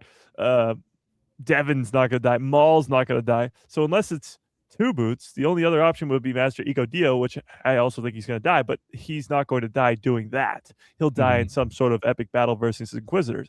So I think he will be the sacrificial, you guys make it out, I'll stay behind type thing. And obviously Riley won't want it, and Brander won't want it, but they'll be like, okay, we have to do this type deal. So that's just why I don't see a Janix police droid making it off of Janix. Yeah, that's a good point. So yeah, Ron, anything you'd like to add about Two Boots? Chat, anything you'd like to add about Two Boots? Thought he was deserving of our appreciation today. Sorry, I think I almost choked to death on my water. Whoa! No, I liked Mike's analogy on that. Sorry, it's all right. Where he might not get off, but I also think that he's becoming a friend, and he might get off, but he could get sacrificed, because I think that we talked about a little bit earlier, or I know Mike had said something a couple of days ago, that these next 2 episodes are going to be them finally either getting off of Janix or just sort of wrapping this whole Janix thing up. So he could be that Kanan Jarrus type of, or K2SO type of sacrifice to help them, get off. Even though they were on their way out, he was able to, hey, take out one last thing or unhook the last thing so they could take off and get out. So that definitely could make sense where we might not see him anymore. Because I was a big K2SO fan, and that was a big hurt. I mean, we knew none of them were going to make it for Rogue One. Spoiler, but yeah, for sure. Well, to that point too, I don't know what they're going to do with these characters for season 2. I guess if they make it off of Janix, you got to assume that the Lawsons will be hunted down by the Empire. Maul, obviously, we know that. But like the Lawsons, his mom is still working for the Empire. Like, they're going to have to make a pretty tough decision there come the end of this season on what the hell they're going to do. But yeah, obviously Maul's going to be hunted down forever, and happy endings don't happen for him. Nice. Well, speaking of happy endings, we have the last 2 episodes coming up. Yeah, my bad. Whoops. Not here, people. It's not that wait. Not that kind of website. Show. Well, it's not a kid show, but you know what I mean. Anyway, so we have 7 and 8 coming up. Or sorry, not 7 and 8. We just watched 7 and 8. We have 9 and 10 coming up. We have now seen up until what the critics saw, or what the early, showings had shown. They saw the first 8 episodes.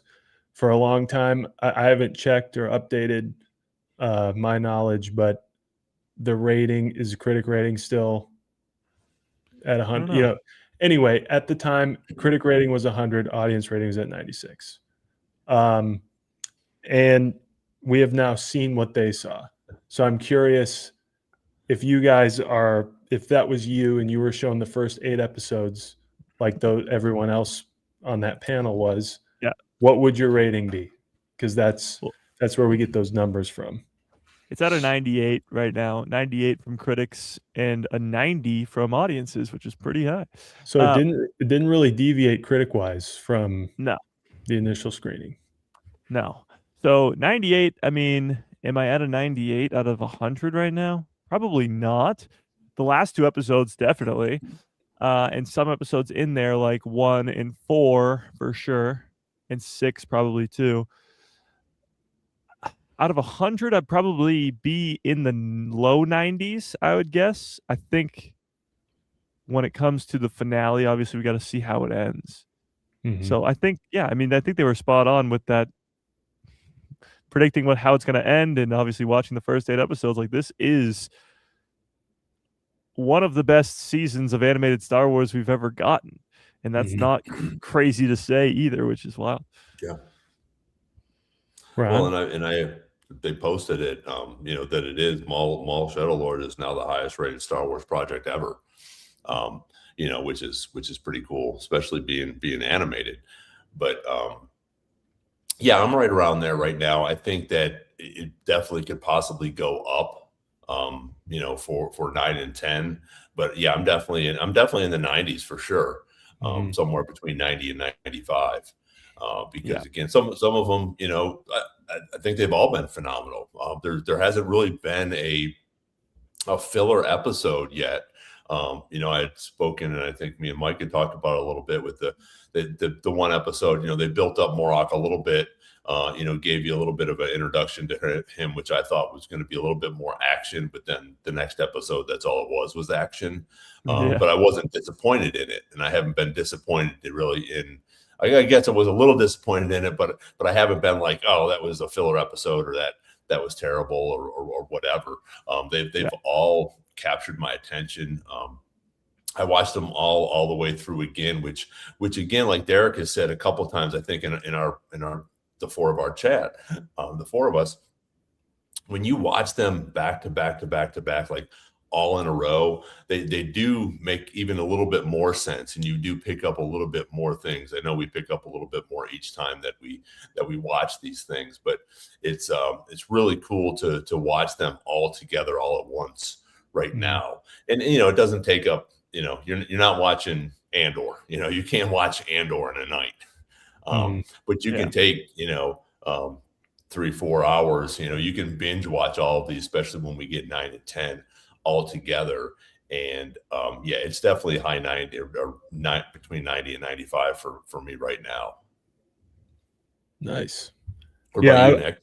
Yeah, I would say, I've said it before, it's like an animation 9 out of 10 for me right now. Yeah. I try to reserve, and I've already bungled this on the podcast many times. I try to reserve like anything near a 10 for like a mind-blowing thing. I remember like Andor, I gave some episode like a 9.5, and then the third batch of episodes came out, and I was like, okay, well, that was way better than my 9.5. So for animation stuff, like I just have a different, I guess, feeling about the ranking. So I'll give it animation 9.5 or 9, because I do think like I said earlier, having this crescendo happen before the finale is a great move, because now things have to change. We're not waiting for, Maul getting off planet or them getting off planet with the same rules we went into the first 8 episodes with. Now it's like everything needs to change, and now they really have to figure it out. So I think it's fair that the critics score and everyone who's shown the first 8 episodes like we've seen so far rated it so high, because it can only go up with a finale. You would think this could have been like it could have been on a cliffhanger from here, and we still get a 2-episode finale. Not sure how long those are going to be. I kind of thought, when I would like click pause for a second to see how long the episode is, I was shocked to see it's like, in the high 20s, 30 minutes, maybe we'll get a longer one here, like Bad Batch style. Do you know, Mike? Do you know what the times are for these last 2 episodes? Have they come out yet? No, not a clue. And I mean, I don't think they'll be longer. I just don't. They have not done that much with the Bad Batch's premiere was really long, but not its finales. So I don't think it'll be much longer. Yeah. If at all. Do you think, while we're talking about this, do you think if we end on a huge cliffhanger that people will be pissed enough to take their score lower? Like instead of going 95, it's like, well, this was terrible. Now I got to wait another year to figure this out. Star Wars fans being upset? True. Is that what you're asking? I mean, I'm sure some will, but do you think it would bring that score down for fans if we get a big cliffhanger and we're not going to know about it until for another year? I'm I gonna think it. I'm Go gonna say ahead. no because I don't think that affected people's opinion of Ahsoka, and that's a pretty major set of cliffhangers. I think it actually made Also, people yeah. excited, and sort of gives everyone the feeling that there's a lot more to tell. Now, on the flip side, the opposite happened for the Acolyte. 1 hour, Yes. 29 minutes, book it. Acolyte we're talking about. So I don't know. I think Maul's depends on the cliffhanger. It helps that we know how this story ends. You know, we don't know how Ahsoka's story ends. So we'll see. Okay, so I'm just looking at some run times here really quickly. Clone Wars finale of season 7, actually. So not season 1, I guess, but season 7 is the second shortest episode of the entire season. Wow. Oh, The Bad Batch's season 3 finale is like a double episode. It's 51 minutes, but it's season. Oh, I didn't mean to do that. Hang on. But its season 1 finale is only 30 minutes. It's a normal length. And then Rebels season 1 finale is another normal length. So yeah. And you have 2 of them closing out. So I mean, we're looking at yeah. somewhere. You're looking at actual, I would say, actual watch time without all the credits. You're probably looking at 40 minutes. Because they're Also- probably 25 minutes. Yeah. Each. Which Speaking again can wrap it up pretty good. The way they've been doing it, like I said, they've been giving us little bits and pieces of everybody's story throughout the whole series so far. So now we just sort of have to wrap a few things up and then put it in a pretty little bow at the end, and and have a cool cameo or a nice cliffhanger. Exactly. Thanks, Chewie. You agree with me? Yeah. Well, you brought up numbers and views and whatever. I saw something today that Daredevil season 2, it has, so Maul had 4.1 million views in its first 5 days. Daredevil Born Again had 4.2 million views in its first 5 weeks. So Maul had 5 times more views than Daredevil Born Again. Crazy. That's pretty cool. Yeah, it just shows. I mean, Marvel, as big as it is, Star Wars is still leaps and bounds ahead of it in terms of just fandom size, I guess. Just the amount of Star Wars fans per person versus Marvel fans. It's also interesting that we weren't even making claims about Maul like it's not a big deal, no one's going to watch it, but we were saying in a kind way, less people are going to be into the animation than they will the movie, so not expecting it to go crazy, and it's gone crazy. I mean, it's pretty much been number one. It's pretty much been number 1 on Disney Plus in the United States, at least, for its entire run. Yeah, almost. It's dropped a couple times every once in a while, like when it's middle of the week, like now, where people are watching other things, I guess. But whenever it's the release of a new episode, it's number 1 immediately, and it's number 1 on Tuesday and sometimes into Wednesday as well. Well, and I think it's cool too to be able to bring like the Acolyte back. I would almost guarantee you that's one of the reasons that the Acolyte came back and came up to number 10, and I think all the way up to number 5. And it's fallen off a little bit. But again, there's so much more out there. But for that to the way that it sort of ended, not the series, but the whole thing, how so it sort of got shut down. But for that to come back, I think was because Maul was doing so good, and people were like, maybe we better check out some of these other things on Star Wars. And so that's definitely a plus. And I think this will bring back, and continue to bring fans to the Mandalorian and Grogu, to watch Ahsoka, to see, some of these other future projects that are coming up, because Maul Shadow Lord in animation did so well, and people were so stoked about it. And I think that's great for Disney. just in Star Wars and all of them to bring us. Well, May the 4th is coming up this coming week on Monday. And I mean, I pretty much guarantee the whole top 10 on Disney Plus that day is going to be all Star Wars. But it will be interesting to see how much, when it comes closer to the Mandalorian and Grogu movie, like if the Mandalorian show gets into the top 10, like if people go back and watch before just to like refresh or whatever. Yeah. Or they'll retroactively do it and be like, God, I got to watch that again. I think that'll happen more than anything. Especially with people who may have seen it and were like, I forgot how much I liked it and go back after. Yeah, because you definitely got to start watching it now if you want to try to get through it by, May 21st. Because I mean, they're decent, sized episodes, and you have eight each time. So I mean, you're looking at a good watch time.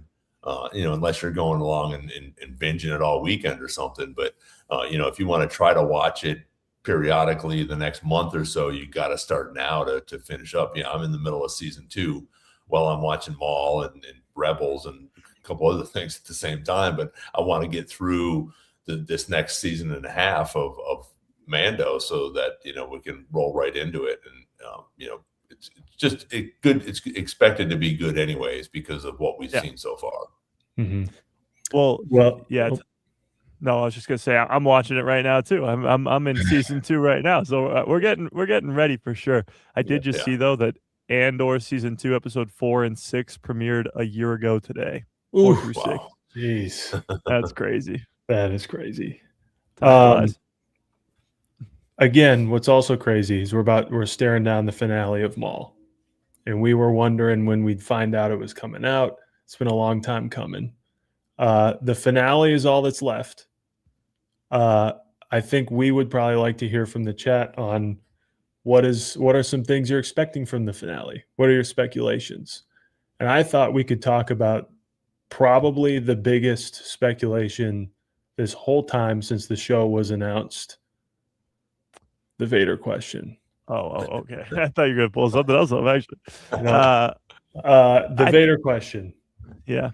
This was asked not just when the Maul series was announced, but I know us who were watching Rebels season 2 finale, wondering, Maul knows who this guy is.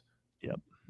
All this kind of stuff. So I'm wondering, is that in play this season anymore? I know we had made some, claims of what we thought would happen. Mike, you've already alluded a little bit tonight of what you think the possibility is, but where are you guys at on that? Because I think for a lot of these characters, i.e. Daki, even Maul's situation is much different than we anticipated. It's much more of a fleshed out first season, low and slow, but it's great.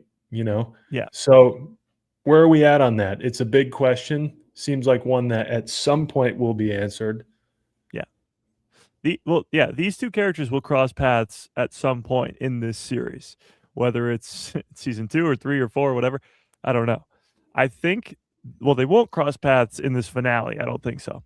But that doesn't mean that Vader won't be in the finale. I think it'll be something sort of like a hollow message at the end, like maybe Marok or the Crow. One of them comes out, probably the Crow, alive. Marok is dead, and the Crow is like reporting back to Vader. And that might be the final scene of the entire series to set up season 2, where he's reporting back to Vader and saying, well, we failed. Maul's gone. And then Vader sort of has to do his Thanos of, fine, I'll do it myself. I cast my mind back to Rebels season 1, and I can't remember if Vader is in that season or not. He must be, because he talks to the Grand Inquisitor. But the Grand Inquisitor's death at the end of season 1, spoiler alert, when he's fighting Kanan and he's hanging onto the ledge and he lets go because he says some things are scarier than death. And then he lets go. And that thing is Vader, because he's horrified of Vader.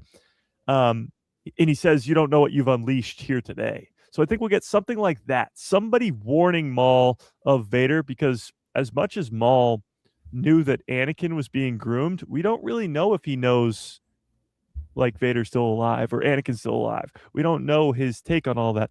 So maybe something that revolves around him. Cliffhanger, of course, cliffhanger for Vader, but I think he will be in this finale. I think he will.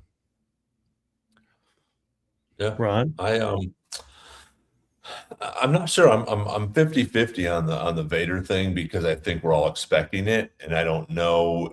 Again, they've surprised us with so many things. We're still, like Mike had said yesterday, we still have no idea what's going on in the Mandalorian and Grogu movie.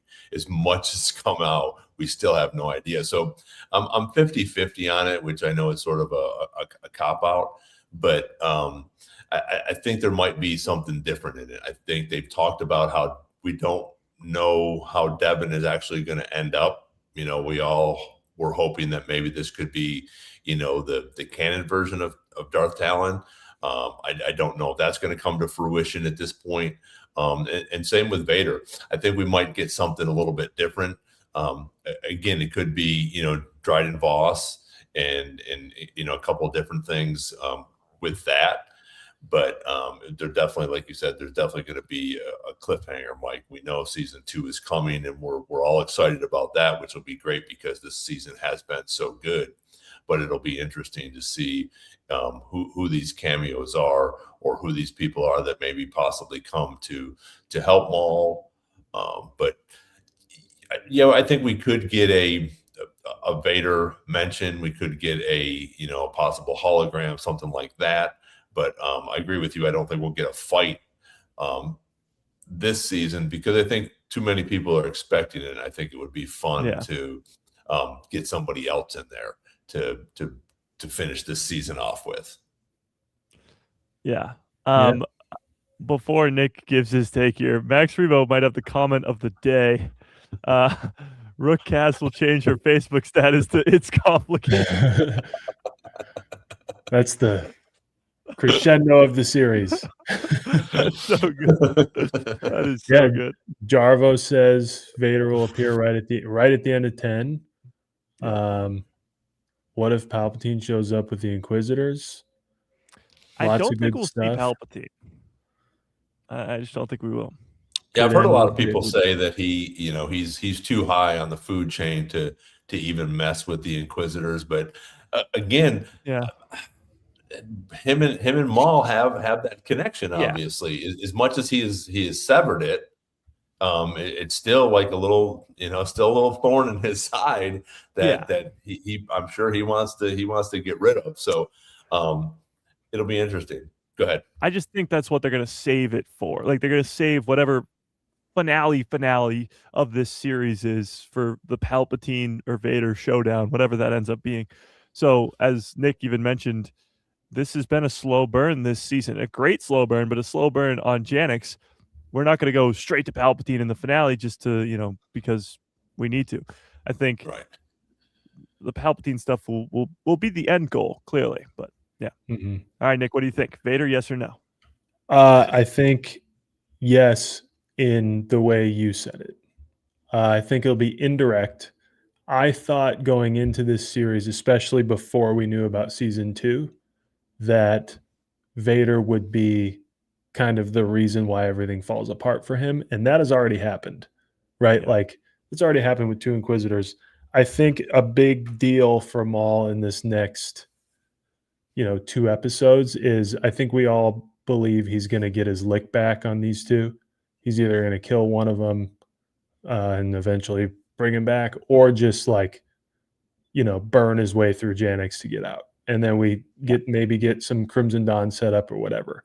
And I think Vader may be alerted to that in some way. I think he'll get a mention. I think there'll be something Vader-esque or mysterious that we might interpret as Vader in it. I think a cameo that I would love to see, that I'm just imagining, is like a parallel to Sidious and Maul in the Phantom Menace talking on his little apartment bridge that he killed, or that he eventually, I think, kills Plagueis in or something. I think it'd be cool for like Palpatine to be telling Vader something in person about, like, here's a problem. We gotta keep an eye on this, because The thing with Palpatine, Sidious, whatever you want to call him, is I think it makes sense for his attitude towards, say, Obi-Wan Kenobi, who is a very real threat, and Vader's not wrong in wanting to go after him. But like, Palpatine doesn't respect Jedi like that. Palpatine doesn't worry about him. He's like, we basically have them screwed. I don't care. Maul, I think, is different for him. One, he's a thorn in the side, like you just said, Ron. But two, like, there's an arrogance to Palpatine. Is like, well, I trained that guy, so he is a threat, you know. So I think maybe sometime he'll get involved. I think ultimately Vader's best use in showing Maul who he really is eventually whenever Maul potentially loses Crimson Dawn. Wherever we find him between Solo and Rebels, either losing it or leaving it, I think Maul might get exactly where he wants to be, finally gets to take his strike on Darth Sidious, and instead of ending up with Darth Sidious, he ends up with Vader. The same way, instead of ending up with Kenobi, he ends up with Ahsoka. And I think Vader just annihilates him, and now he's got no recourse but to go find a super weapon, you know, and he runs into him again. And he's like, well, I guess the one thing I could do is go kill Kenobi if he's alive and lose my mind. I don't think that happens this season. I don't even think it happens till, I don't know if we'll get that in this series, but I think Vader is the one who puts Maul in the spot that we find him in Rebels. And we have a lot of time before that, a lot of stuff before that. I think it would be cool if sort of towards the end, you know, as a cliffhanger, no matter what happens, is he's on his way to Dathomir, because then we can all be excited for what's to come on Dathomir, you know, and who could possibly be there at this time, and because we have to do the Dathomir thing, you know, but again, I think all of us have forgotten, or at least really not talking about it for these last two episodes. We're going to see Crimson Dawn at this point. I would say we're going to see Dryden Voss in here, you know, talking to them, or hologram, or whatever the case may be. Maybe they do go off world, and because he wants a meeting with Maul, so that'll be pretty cool too. So what were you going to say, Mike? Well, no, I was just going to say, I think what Nick was pointing at, which is, you know, his fallout with Crimson Dawn, because when Crimson Dawn returns in the comics during the original trilogy, Kira's the leader, and they're still, you know, they went into hiding, but they're still going strong. Like, the Crimson Dawn is still a feared criminal organization. And that's, again, why I like Star Wars Outlaws. Star Wars Outlaws got a lot of crap because of the main character and not customizable enough, whatever. But Kira's in there with the Crimson Dawn, and it's really good. Either way, I digress. I think what you're going to see is, again, Maul continue this going insane. And when he trains Kira, Kira's going to be just like Rook Cast and all the others who see that his mind is clouded by all this other things for revenge. And then she's going to be like, I'm going to take the Crimson Dawn and put it into hiding while you go lose your mind. So I think, Vader will have a role in that, but Kira might have a role in that too. Yeah. And I would like to throw out too that, you know, like wherever they end up in this series, we still have like the story that we assumed was going to happen in this series to go. Like, we assumed it would be all underworld all the time, and we started to get it, and now we've, you know, kind of followed these characters that we now love. And you can have season 2, or if there's a season 3, kind of be the juggernaut of like, cool, we're going to do the Maul stuff, but we still have all these characters we care about. I just think, you know, at some point, the things we're expecting to happen in some way or another will, but I think we all thought they might happen in this season 1. And here we are. We have a story that we love, and none of it happened. So, well, Lucas was so good at that, where they, like, we have had so many theories that are just wrong. Probably 90% of our theories are always wrong, but it's like, it's so hard for them when they have millions, if not billions, of fans coming up with these crazy theories, and still to surprise us, to come in every day and surprise us with what comes next. It not get leaked out of all this stuff with the Savage flashbacks and all that. Like, the fact that Lucasfilm can still keep a secret, still surprise us with new content. Again, it begs the question, what's the Mandalorian Grogu movie going to look like? And what's Ahsoka Season 2 going to look like? Because, again, we're predicting Abeloth, we're predicting Grand Admiral Thrawn as the heir to the Empire, but what if none of that is true? But, again, going back to Maul Shadowlord, we think that Devon Izara is going to turn to the dark side. What if that's not true? Like, these last 2 episodes, it didn't really seem like she was going down that dark path.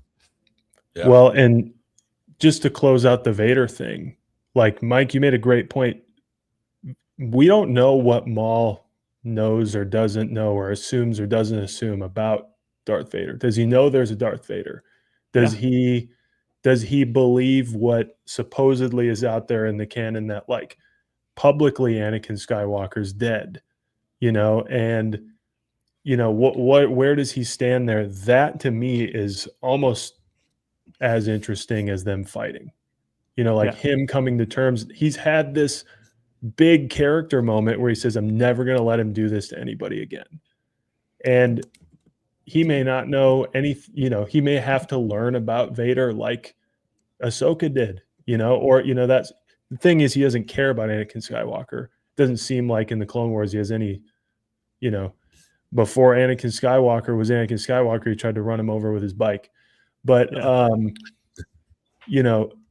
I think that's more interesting, like, land to explore than just them fighting.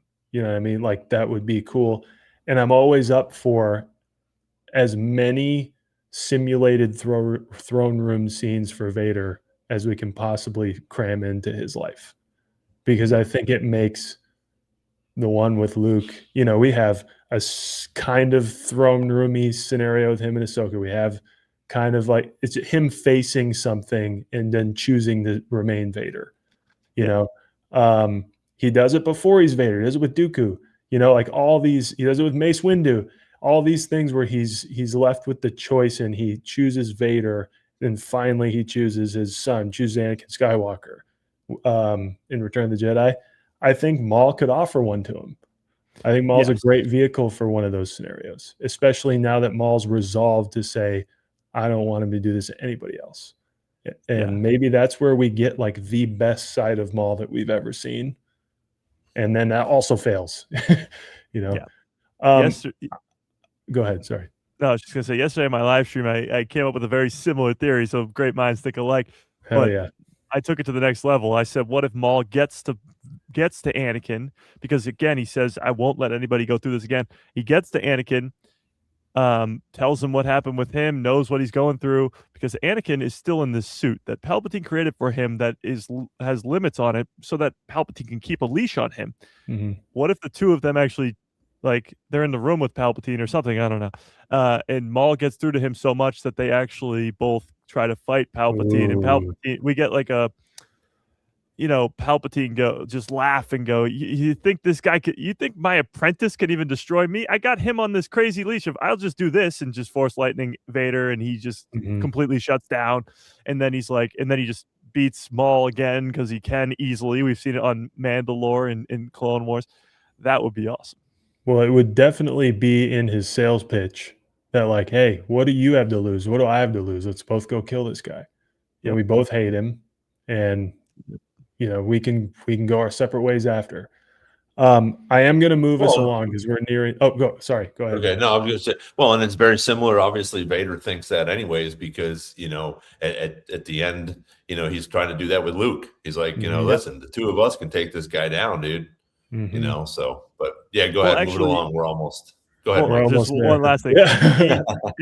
He says the opposite kind of to Luke. He says, no, Palpatine's too powerful. We can't do this. And maybe that line is from a previous attempt with Maul. Like Maul and him try to do it. And Vader at the time is like, oh, yeah, we could do that. Yeah, let's kill my master. And then he gets destroyed. And then when Luke comes around, he's like, we don't want to do that. Yeah. All right. So great minds have been thinking alike tonight. Zima is asking I think this will be where we leave us. And Mike did not get I did not get Mike's permission to do this. Let's see. If you guys can gather your thoughts on who's gonna live or die, Mike has already said two boots.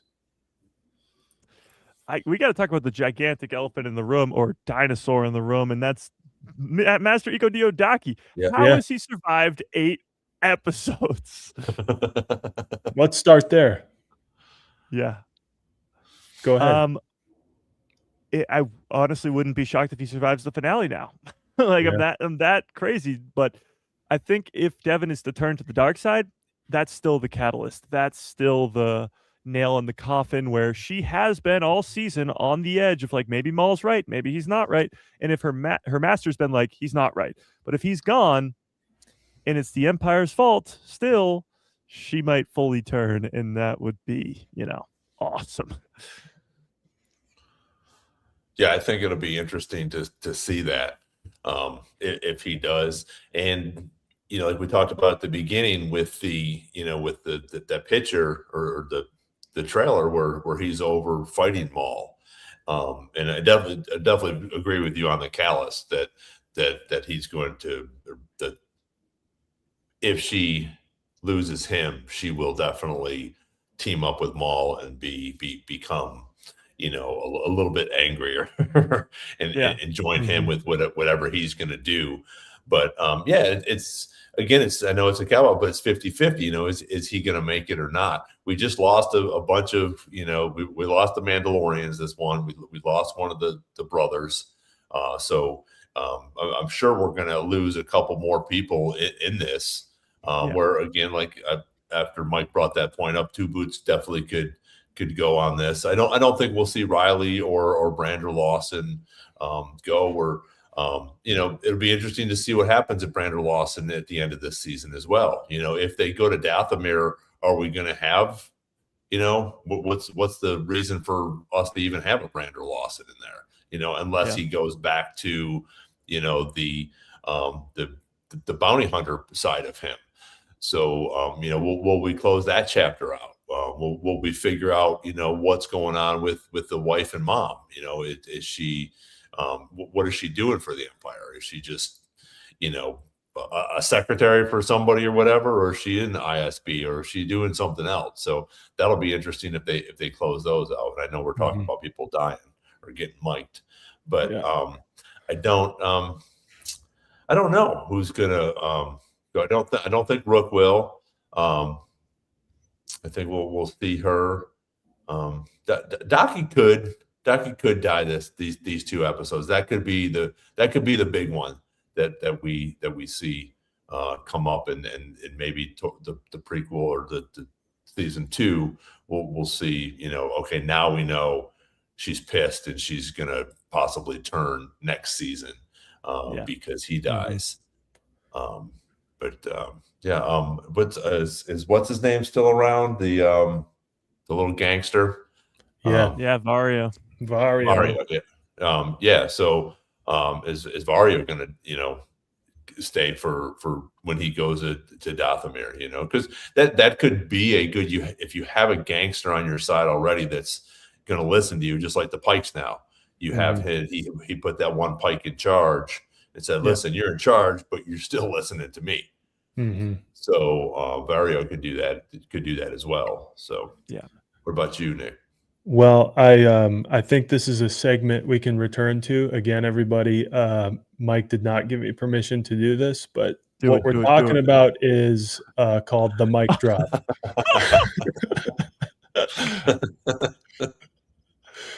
So this is a Star Wars Jedi Chat mic drop where we talk about people who are going to die. That is awesome. A new segment. We could do it every day. No, I'm with you guys. I think it's Daki's time. He lasted way longer than I think any of us predicted, and got rocked like every time there was a fight, kind of, between the main people. So I think his death is a catalyst, like you guys were saying. And I think oh wait, here we go. Chet. Now I just need a scythe. Yeah. They gave you a tan in this. I like it. I'm gonna have to go sit in the sun. It's too cold up here still in the Northeast. I'm with you. I could buy the two boots thing. I could also see it not happening, him dying. I do think there might be a surprise one. I think the ones we see coming are hardly the ones that hurt, so I don't know who that is. I'm not going to act like there's evidence to suggest whenever they do that to characters. Tech, for example, is a big one. So yeah, I think it's might be Docky's time, but who knows? But I think, there's definitely going to be some Mike in this finale. And that was our death segment called the mic drop. That's so awesome. I might have to introduce that on my own channel. Yeah, you do. I think so I good. sent it in our group chat, so you have it now. Yeah. No, yeah. So Master Ego Dio, if I'm going a couple deaths, I'm going Master Ego Dio is the most likely. Two Boots is probably the next most likely. And a shocker could happen too. Like I know Ron was talking about Vanessa Marshall and how obviously big she is, but Rook Cast, nothing is guaranteed with her. So maybe that would be a big shocker. Or Brandon Lawson himself. Nothing's guaranteed with him either. Yeah. And it is such an interesting concept to think, like, if they do get off Janix, what does he do? Like, where does he go? What is his thing? Where does he go? So maybe he just dies to not have to explain that. Or does he join Maul? Because now Maul has lost a bunch of his people, and he's like, hey, I'm out of here. Again, we still have the not Riley problem, but we still have the, his son there. So what is he's not going to just bail and leave his son? Because obviously throughout the series, that especially these last few episodes, he is very worried about his son and his family. Yeah. So, but we could see him join Maul and go back into the bounty hunter status, because now Maul is going to need some people to continue to move on. So it'll be interesting. And even one of the, like we talked about, one of the Inquisitors, maybe this is when the Crow or Morok dies. Yeah, Morok. Morok dies. So that definitely could happen, I think, in this, because he has to at some point, and then see what happens if they are on their way to Dathomir. Is that where he comes back because he's gone and they took him to the waters of Dathomir, or some sort of witch has brought him back. So that could be an interesting one as well. Yeah. Now, before we get out of here, because we have already passed the 2-hour mark, I have seen both of Nick's parents mention this in the chat. It is Nick's birthday coming up. The big 3-0. It is. You know what that means? Oh, no. Can we get some happy birthdays in the chat for Nick? Right. Can we get the big 3-0? I actually only have three of these stars on here. There we go. That was not on purpose. That's very like Statue of Liberty-esque. Looks good. Yeah, no. Well, yeah, now I'm gonna be the only youngster left on this thing. Yeah, I know. Mm-hmm. The only one in their 20s still. Right. Early 20s. Yeah, I guess we just have to become a Sith Lord. Thank you, Mike. Thank you, everybody in the chat. Thanks, Mom and Dad. Appreciate it. Party time. I want to. I know, like we said, we've been over, but I mean, shoot, I gotta say, Zima had brought some stuff up in reference to Sam and possibly playing like a live action role. I don't think that would happen. I haven't heard or seen anything. I'm sure people would be okay with that, but I don't think it'll happen. I don't think he has the ability like Ray Park did for that action series.